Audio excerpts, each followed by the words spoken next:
فيلم المشروع اكس ممكن يبقى حقيقة؟ الأسبوع ده لسه نازل فيلم من أضخم الإنتاجات في السينما المصرية، فيلم المشروع اكس لكريم عبد العزيز، ياسمين صبري، وإياد نصار.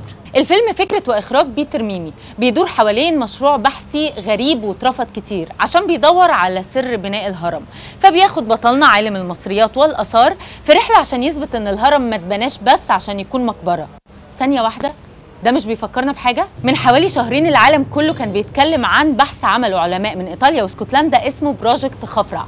اكتشفوا إن في ممرات وهياكل ضخمة تحت الهرم، وده باستخدام تقنية جديدة في رادار SAR، واللي بيستخدم الساتلايت عشان يصور داخل الأجسام عن بعد. وطلع وقتها الدكتور زاهي حواس ونفى الكلام ده بشدة، وقال إن مفيش أي بعثة خدت تصاريح أو هتشتغل عند الهرم. كل وقتها كان بيتكلم عن عظمة الاكتشاف ده، وإنه لو طلع صح يبقى بيأكد إن الأهرامات ما اتبنتش بس عشان تكون مدافن للملوك، وكمان يمكن بيأكد نظريات زي إنها مركز للطاقة في الأرض.